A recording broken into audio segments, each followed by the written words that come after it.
13번 문제입니다. 다음 그림은 추락사고가 발생한 항공기 800대의 사고 발생 시점과 사고 원인을 정리한 자료이다. 이에 대한 보기의 설명 중 옳은 것만을 모두 고르면 이라고 출제가 되었습니다. 보시면은 그림이 이렇게 제시가 되어 있고 색깔이 워낙 다양하게 활용이 되고 있기 때문에 한눈에 보셨을 때는 좀 자료를 이해하시기 어려우셨을 수 있습니다. 하지만 결국 이 면적을 활용하는 것이 이 문제의 가장 중요한 장치였던 점을 확인하시고 곱셈 계산을 최대한 효율적으로 들어가시는 것이 문제 풀이에서의 핵심이 되지 않을까라고 생각을 합니다. 그러면 기억 선택지부터 천천히 검토해 보도록 하겠습니다. 이륙 중에 인적 오류로 추락한 항공기 수는 착륙 중에 원인 불명으로 추락한 항공기 수의 12배 이상이다 라고 제시가 되어 있습니다. 우선 내용을 외울 것이 굉장히 많기 때문에 이륙 중에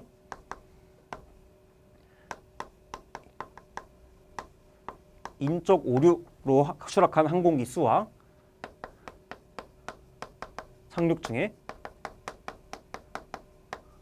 원인 불명으로 추락한 항공기 수라는 어떤 범주를 적어놓고 그림으로 돌아가 보도록 하겠습니다. 이륙으로 추락한 어떤 항공기 수의 경우에는 0%에서 50%, 즉 총 50%를 차지를 하고 있고요. 그 중에서 인적 오류에 해당하는 것은 밑에 있는 이 어두운 색깔에 해당하기 때문에 여기 면적 55%에 해당함을 확인하실 수 있습니다. 더욱이 문제에서 확인하실 수 있는 바와 같이 총 항공기 사고는 800대에 걸쳐서 사고가 났기 때문에 이 값은 800대의 50%의 55%에 해당하는 값이다라는 것 확인하실 수 있게 됩니다. 마찬가지로 착륙 중에 원인 불명으로 추락한 항공기 수의 경우에는 착륙은 바로 여기 15%, 85부터 100이니까 15%에 해당하게 되고요.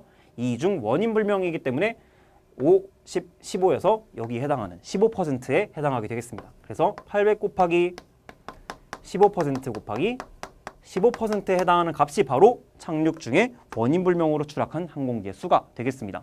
그러면 기억 선택지의 취지에 따라서 이륙 중에 인적 오류로 추락한 항공기 수, 이 수가 바로 요 수의 12배 이상인지를 판단하시면 되는 것이기 때문에 요 값을 간단하게 계산해 보도록 하겠습니다.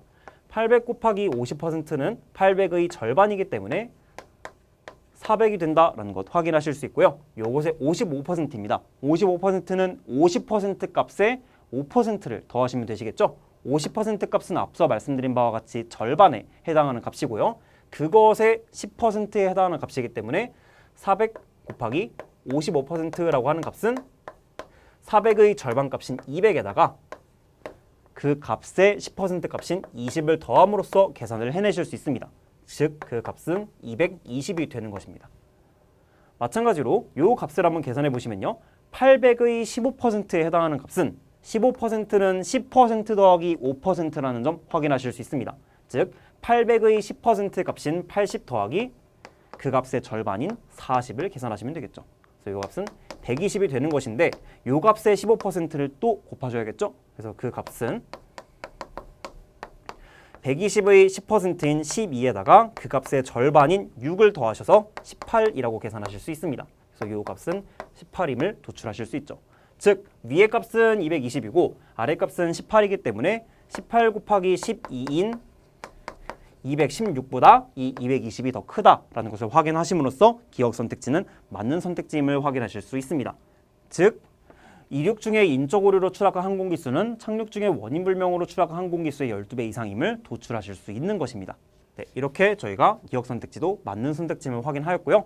니은 선택지 보시면요. 비행 중에 원인 불명으로 추락한 항공기 수는 착륙 중에 기계 결함으로 추락한 항공기 수보다 많다라고 제시가 되어 있습니다.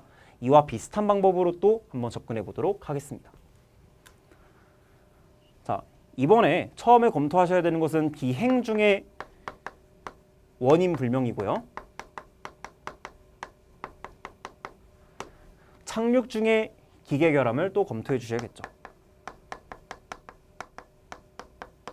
그래서 아까와 마찬가지로 평면을 한번 활용해서 검토를 해보시면 비행 중에는 50%부터 85%에 해당하는 값이기 때문에 이 값인 35%가 들어가게 되고요. 그중 원인 불명을 묻고 있기 때문에 요 195, 90까지 내려오는 요 숫자, 즉 15%에 해당하는 값이 해당하게 됩니다. 그래서 요 값은 800 곱하기 35% 곱하기 15%라는 것 구하실 수 있고요.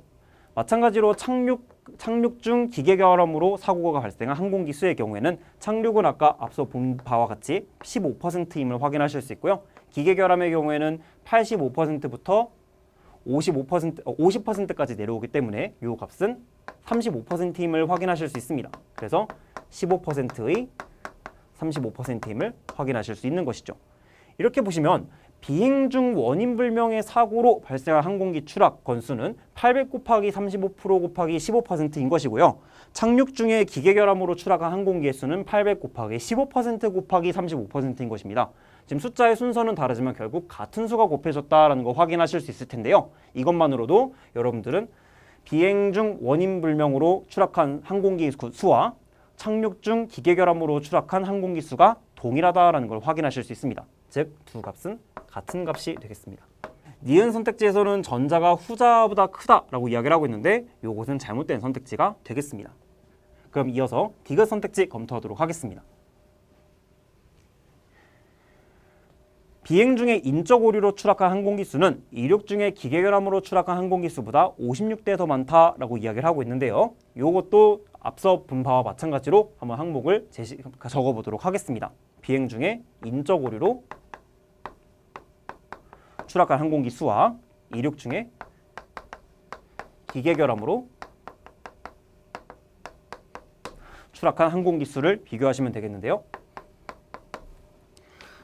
앞으로 가보시면 비행 중 인적 오류라고 하였으니 비행 중인 경우는 여기 밑에 있는 50%부터 85%까지 즉 35%에 해당하고요. 인적 오류의 경우에는 검은색 영역이기 때문에 여기에 해당하는 값, 즉 40%에 해당하는 값이 되겠습니다. 그래서 이 값은 800 곱하기 35% 곱하기 40%가 됨을 확인하실 수 있고요.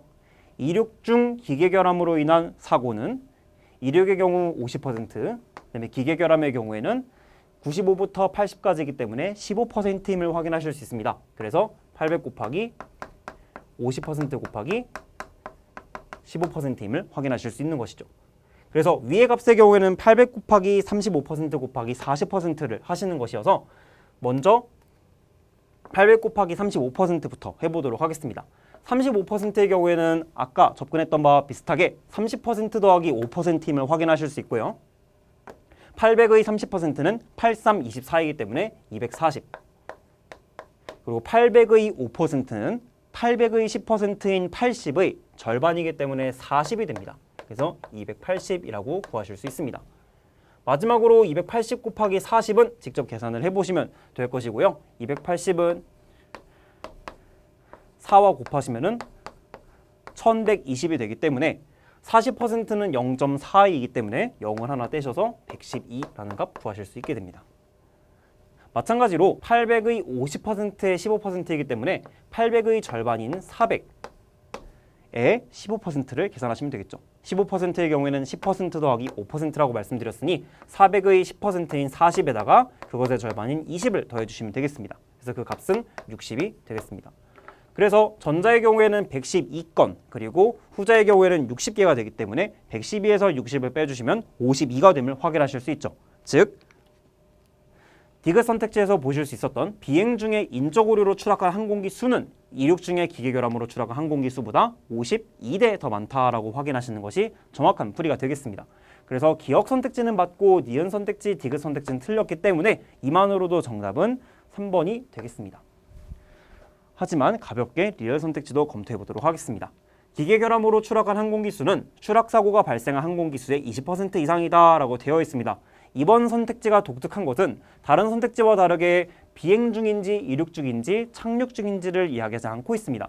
이 말은 각각 세 가지의 경우에 기계 결함으로 추락한 항공기 수를 모두 더해봐라 라는 식으로 계산을 하실 수 있겠습니다. 즉 이번에 검토하셔야 되는 것은 이륙 중 기계 결함과 더불어 비행 중 기계 결함, 그리고 착륙 중 기계 결함까지 모두 더해 주셔야 하시는 것입니다. 그래서 이를 한번 검토해 보도록 하겠습니다. 가보시면 이륙 중의 경우에는 50%임을 확인했었고요. 그 중에서 기계 결함에 해당하는 것은 여기에 해당하는 15%가 되겠습니다. 그래서 이륙 중 기계 결함의 경우에는 800 곱하기 50% 곱하기 15%임을 확인하실 수 있고요. 마찬가지로 비행 중 기계 결함의 경우에는 35% 중 하나, 둘, 셋, 넷, 다섯이니까 25%임을 확인하실 수 있죠. 그래서 800 곱하기 35% 곱하기 25%임을 확인하실 수 있습니다. 마지막으로 착륙 중 기계 결함의 경우에는 15% 중 하나, 둘, 셋, 넷, 다섯, 여섯, 일곱이니까 35%가 들어간다라고 생각하셔서 800 곱하기 15% 곱하기 35%임을 확인하실 수 있습니다. 따라서 이 세 가지 항목들의 값을 계산을 하시면 되겠지만 언뜻 보시기에 이 계산을 모두 하시는 것은 조금 무리가 있을 수 있겠다라고 생각하실 수 있습니다. 그래서 계산을 하시기 이전에 이 값의 경우에는 800의 절반의 15%이기 때문에 60이라는 값을 확인하실 수 있지만 이 두 값을 더하실 때는 다 각각 계산하시기 전에 먼저 묶을 수 있는 값들을 한번 찾아볼 수 있을 것입니다. 자, 예를 들어 비행 중 기계 결함의 경우에는 800 곱하기 35% 곱하기 25%인데 착륙 중 기계 결함의 경우에는 800 곱하기 35% 곱하기 15%죠. 그러니까 800 곱하기 35%로 두 숫자를 묶어내실 수 있습니다. 즉, 이 값은 25%와 15%를 합한 값이 여기 들어가게 되는 거고요. 이 값은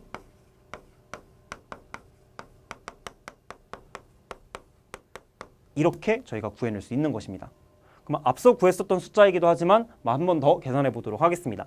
800의 40%는 84, 32이기 때문에 320이고요. 곱하기 35%로 계산을 해주시면 되시겠죠. 그래서 35%의 경우에는 320의 30%인 96과 320의 10%의 절반인 32의 절반으로서 16을 더한 값이 바로 320의 35%가 되겠습니다. 35%가 30% 더하기 5%이기 때문이죠.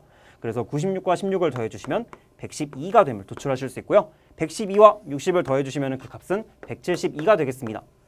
그런데 이 값이 항공기수의 20% 이상이냐라고 물었고요. 항공기수는 총 800대였기 때문에 8이 16, 즉 160대보다 많은지를 묻고 있는 선택지가 되었던 것입니다. 마침 구한 172가 800의 20%인 160보다 크다라는 것을 확인할 수 있기 때문에 리을 선택지는 맞는 선택지다라고 결론을 내릴 수가 있던 것입니다. 이렇게 하시면 기억과 리을이 맞는 선택지로서 답은 3번이 되는 것입니다. 14번 문제입니다. 다음 표는 갑국의 2020년 3월 1일부터 15일까지의 기상 상황과 드론 비행 및 촬영 허가 신청 결과에 관한 자료이다. 표와 조건에 근거한 보기의 설명으로 옳은 것만을 모두 고르면 이라고 출제가 되었습니다. 언뜻 보시기에 굉장히 독특한 표가 출제되었습니다. 3월 1일부터 5일까지의 어떤 지자기 지수, 풍속, 날씨, 비행, 촬영 여부라고 하여 굉장히 다양한 내용들이 포함이 되어 있고 이러한 내용이 10일 지나서 15일까지 제시가 되고 있는 것이죠. 그리고 재미있는 것은 조건이 이렇게 제시가 된 것입니다. 비행과 촬영 여부로 구분을 하여 다음과 같은 기준을 충족하는 동시에 비행 허가 신청 결과가 허가인 경우에는 비행에 적합하다는 결론, 그리고 위와 같은 기준을 충족하는 동시에 촬영 허가 신청 결과가 허가일 때 촬영에 적합하다라는 어떤 조건이 써 있습니다. 즉, 이 조건을 충족하는지의 여부들을 위에 있는 표에서 쭉 점검하심으로써 그 비행에 적합한 날짜 또는 촬영에 적합한 날짜를 검토해 내실 수 있는 것입니다. 이에 더해서 기상상황 항목별 비행 및 촬영 기준을 모두 충족하고 비행 및 촬영 허가 신청 결과가 모두 허가일 때, 즉 위에서 검토했었던 기준들이 모두 적합할 때 그때는 항공 촬영에 적합하다라는 결론까지도 내실 수가 있었던 문제였던 것이죠. 그러고 나서 선택지를 보셨더니 비행에 적합한 날, 촬영에 적합한 날, 그리고 항공 촬영에 적합한 날들이 각각 며칠인지를 묻고 있습니다. 그렇기 때문에 앞에 표로 돌아가서 각 조건을 충족시키고 있는 날짜들을 선택해보는 것으로 이 문제풀이를 해보면 될 것이라고 보입니다. 3월 1일과 2일은 한눈에 보실 수 있다시피 불허로 적혀 있습니다. 그렇기 때문에 어떤 조건을 충족하든지 3월 1일과 2일은 아마 사진 촬영이 안 될 것으로 보이고요. 또한 앞서 봤었던 기준에서는 해 또는 구름인 경우에는 촬영이 가능하다라는 이야기가 있었던 것 같은데 3월 4일의 경우에는 비가 오고 있기 때문에 어떤 조건을 충족한다 하더라도 3월 1일, 2일과 더불어 4일은 사진 촬영이 불가능할 것으로 보입니다. 그래서 이 1일과 2일, 4일을 제외한 나머지 날들을 검토하시면서 비행과 촬영 여부가 가능한지를 판단해 나가시면 될 것으로 보입니다. 우선 3월 3일을 예로 들어보도록 하겠습니다. 비행에 적합한지 여부를 보실 때는 비행의 경우에는 지자기 지수가 5 미만이어야 하고요. 풍속은 10 미만이어야 합니다. 마침 3월 3일은 그것을 모두 충족하고 있고요. 비행 및 촬영 허가 신청 역시 모두 다 허가로 나와 있기 때문에 비행은 물론이고 좀 더 검토해 보시면 지자기 지수와 풍속이 각각 10 미만, 5 미만인 촬영 허가 여부까지 모두 다 충족한다라고 확인하실 수 있을 것입니다. 이와 같이 3월 3일이 비행 및 촬영 신청을 했을 때 허가가 나온다라는 것, 즉 비행 및 촬영이 적합하다라는 것을 도출할 수 있었고요. 이것을 표에 한번 별도로 적어보도록 하겠습니다. 그래서 3일은 모두 다 가능하다라고 결론을 내었고요. 4일은 비가 왔기 때문에 판단해서 배제를 하도록 하고요. 5일의 경우에는 지자기 지수가 5 미만이 아닙니다. 그리고 풍속은 10 미만이긴 하지만 역시 5 미만은 아니기 때문에 비행은 물론이고 촬영에도 적합하지 않은 날임을 확인하실 수 있습니다. 그래서 5일은 해당하지 않게 됩니다. 6, 7, 8, 9, 10도 순서대로 보시면요. 풍속의 경우에는 12로서 10 이상을 충족하고 있죠. 이를 충족하고 있는 비행 및 그 기준으로는 비행도 촬영도 해당하지 않기 때문에 비행 및 촬영에 적합하지 않다라는 결론을 내실 수 있습니다. 3월 7일의 경우에는 지자기 지수가 5 이상이 되고 있습니다. 5기 때문에 5 이상에 해당하죠. 그렇기 때문에 비행도 불가능할 뿐더러 풍속은 5기 때문에 촬영에 있어서 풍속을 5 미만을 요구하고 있어서 촬영 역시 적합하지 않다라는 것 확인하실 수 있습니다. 즉 5기 때문에 지자기 지수에 있어서는 비행을 할 때 그리고 풍속에 있어서는 촬영을 할 때 모두 적합하지 않다라는 것 확인하실 수 있겠습니다. 8일의 경우에는 숫자로 보셨을 때는 다 가능할 것 같은데 라는 생각이 드실 수도 있을 것 같습니다. 실제로도 8일의 지자기 지수는 5 미만, 풍속의 경우는 10 미만, 그리고 촬영 기준에 비춰봤을 때도 10 미만, 5 미만이기 때문에 둘 다 가능할 것으로 보인다라고 확인하실 수 있겠죠. 그래서 8일도 해당한다라고 보실 수 있고요. 9일의 경우에는 아까 앞서 본 7일과 마찬가지로 둘 다 5 이상이기 때문에 비행 조건의 경우에는 지자기 지수 조건에 그리고 촬영 조건의 경우에는 풍속 조건에 걸리게 됨을 확인하실 수 있습니다. 그렇기 때문에 9일은 해당하지 않게 되고요. 10일의 경우에는 둘 다 5 미만이기 때문에 다 조건을 맞출 것으로 보였으나 촬영의 경우에는 불허가 써 있습니다. 그래서 비행은 적합하겠지만 촬영은 적합하지 않다라는 결론을 내실 수 있을 것입니다. 그래서 10만 여기 10은 비행에만 해당한다라는 것 확인하실 수 있을 것이고요. 11일의 경우에는 지자기 지수가 4, 풍속이 3이므로 모두 5 미만이고요. 촬영은 불허가 되는 날이기 때문에 적합한 것은 비행에 해당한다라고 검토하실 수 있죠. 12일의 경우에는 둘 다 5 미만이고 허가가 되어 있기 때문에 모두 가능할 것으로 보이고요. 13일의 경우에는 2, 13인데 풍속이 지금 10 이상으로 도출이 되고 있죠. 그래서 이 값은 비행의 풍속 조건에도 적합하지 않고 그리고 촬영의 풍속 조건에도 적합하지 않습니다. 그렇기 때문에 13일은 비행, 촬영 모두 적합하지 않은 날이 되겠습니다. 14일은 비가 오고 있으니 제외를 할 수 있고요.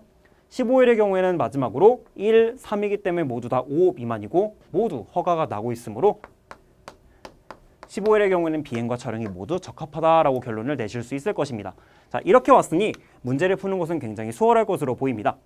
기역의 경우 비행에 적합한 날은 3, 8, 10, 11, 12, 15이기 때문에 6일이라는 것 확인하실 수 있습니다.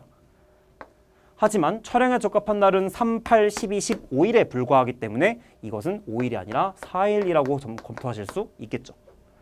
마지막으로 디귿선지 보시면요. 항공 촬영에 적합한 날은 비행과 촬영에 동시에 적합해야 하기 때문에 이를 동시에 가지고 있는 숫자를 검토해 보시면 될 것이고요. 3, 8, 12, 15를 촬영도 동시에 갖고 있죠. 그렇기 때문에 항공 촬영에 적합한 날은 3, 8, 12, 15일로서 총 4일임을 확인하실 수 있습니다. 그렇기 때문에 기역과 디귿으로 구성된 4번이 답이 되는 것이죠. 그래서 이렇게 답을 도출할 수 있겠습니다. 15번 문제입니다. 다음 표는 산림경영단지 A부터 E까지의 임도조성 현황에 관한 자료이다. 이 경우 면적이 가장 넓은 산림경영단지는 이라고 출제가 되었습니다. 이 문제는 임도 길이와 작업 임도 비율 그리고 간선 임도 비율과 임도 밀도라는 이 네 가지 수식을 활용하여 정확하게 값을 도출해내셔야 하는 문제였을 것입니다. 그렇기 때문에 산림경영단지의 면적이 가장 넓은 항목을 묻고 있었으니 면적을 어떻게 하면 구할 수 있을 것인가를 초점에 두시고 수식을 조절해 나가야 하실 것입니다. 그러면 이 4번 단서를 기준으로 해서 식을 조정해 보도록 하겠습니다.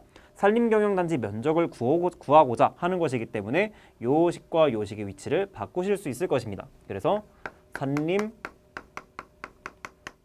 경영단지 면적이라고 하는 값은 임도 길이를 임도 밀도로 나눈 것이다 라고 확인을 하실 수 있으십니다. 실제로 이 표에서는 임도 밀도가 제시가 되고 있기 때문에 이 두 항목을 활용을 해서 임도 길이를 구하겠다라는 시각으로 들어가 주시면 될 것입니다. 문제는 임도 길이를 어떻게 구하시는 것이냐가 문제가 될 것인데, 임도 길이의 경우에는 작업 임도 길이 더하기 간선 임도 길이라는 것이 주어져 있고요. 이때 작업 임도 길이 또는 간선 임도 길이는 이 비율이라는 값을 활용해서 구해내실 수가 있었습니다. 하지만 이 표를 보시면 간선 임도 길이는 제시가 되어 있는 반면 작업 임도 길이의 경우에는 길이 대신 비율이 제시가 되어 있죠. 그래서 이 비율과 길이를 적절히 활용하셔서 임도 길이를 구해내시면 되겠습니다. 한번 간선 임도 길이가 제시가 되어 있으니 이 식을 활용하여 구해보도록 하겠습니다. 이때의 임도 길이라고 하는 것은 간선 임도 비율과 간선 임도 길이를 활용해서 구하실 수가 있었고요. 위치를 바꿔서 계산하신다고 하면 임도 길이는 간선 임도 비율분의 간선 임도 길이 곱하기 100으로 구해내실 수 있겠죠.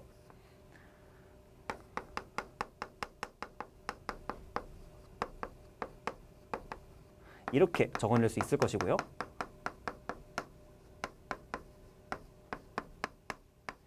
이걸 나중에 임도 밀도로 나눠주면 되겠다라고 생각하실 수 있을 것입니다. 문제는 간선 임도 비율은 표에 제시가 되어 있지 않았었죠.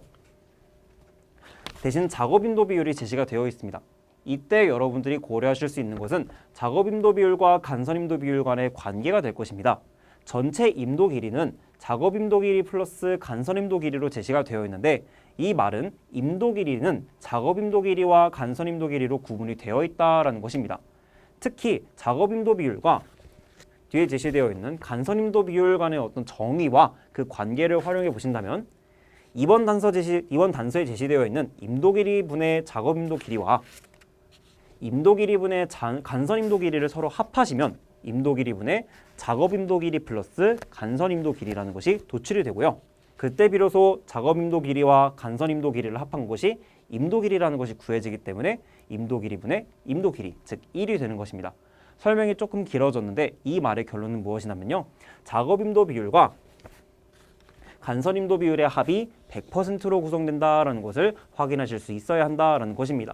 즉 간선 임도 비율이라고 분수에서 제시가 되어는 있지만 이 값 대신 표에서 제시하고 있는 작업 임도 비율을 활용해 주셔야 하시기 때문에 이 식을 최종적으로 바꾸시면 100 빼기 작업 임도 비율분의 간선 임도 길이 곱하기 100 나누기 임도 밀도로 접근을 하실 수 있다라는 것입니다. 그러면 여기 있는 값을 활용해서 여기 있는 산림 경영단지 면적을 직접 구해보도록 하겠습니다. 우선 100 빼기 작업임도 비율을 계산을 하셔야 할 것 같고요. 작업임도 비율이 각각 30, 20, 30, 50, 40 등으로 제시가 되어 있으니까 100에서 각 값을 뺀 값을 구해보도록 하겠습니다. 그래서 간선임도 비율을 옆에다 적어보면요. 70, 80, 70, 50, 60으로 계산을 하실 수 있습니다. 이 값을 간선임도 길이와의 관계에서 간선임도 길이를 이 비율로 나눠주셔야 하십니다. 그래서 A의 경우에는 간선임도 길이인 70을 100 빼기 작업임도 비율, 즉 간선임도 비율인 70으로 나눠주셔야 하시는 거고요. 그 값은 1이 되겠죠. 마찬가지로 각 값을 나눠보시면요. 40 나누기 80이니까 0.5, 35 나누기 70이니까 0.5, 20 나누기 50이니까 0.4, 마지막으로 60 나누기 60이니까 1이라는 것 구하실 수 있을 겁니다. 하지만 이것만 계산하시면 안 되시고요. 여기 곱하기 100까지 확인을 하셔야 되니까 이 1과 0.5, 0.5, 0.4, 1에다가 각각 100씩 곱해주셔야 하십니다. 이 값을 여기다가 다른 색으로 적어보도록 하겠습니다. 노란색을 활용해 적어보면요. 1 곱하기 100은 100, 0.5 곱하기 100은 50, 마찬가지로 나머지 계산해보시면 50, 40, 100임을 확인하실 수 있고요. 이 값을 마지막으로 뭐로 나눠주셔야 하시죠? 임도 밀도로 나눠주셔야 하십니다. 그래서 그 값을 계산해보시면 15, 10, 20, 10, 20을 나눠주시는 거기 때문에 그 값은 15분의 100은 조금 숫자가 곤란하시죠? 그래서 15분의 100이라는 분수로 고려해 보도록 하겠습니다. 5, 3, 15고요. 100의 경우에는 5로 나눠주면 20이기 때문에 3분의 20이라는 거 확인하실 수 있습니다. 나머지 값은 조금 수월하시리라 생각합니다. 50 나누기 10은 5고요. 50 나누기 20은 2.5, 40 나누기 10은 4, 100 나누기 20은 5라는 값으로 도출하실 수 있죠.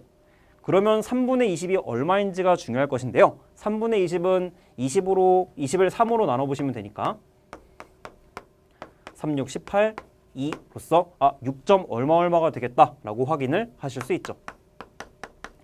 즉, 이 값이 정확하게 얼마인지는 모르겠지만 6을 조금 넘는 숫자가 될 것이고요. 2는 나머지 숫자들인 5, 2.5, 4, 5에 비해서 훨씬 큰 숫자이기 때문에 산림경영단지에서의 면적이 가장 넓다라고 이야기할 수 있을 것입니다. 그렇기 때문에 그 산림경영단지의 면적이 가장 넓은 항목은 바로 A가 됨을 확인하실 수 있습니다. 이렇게 하여 정답은 1번이 되겠습니다.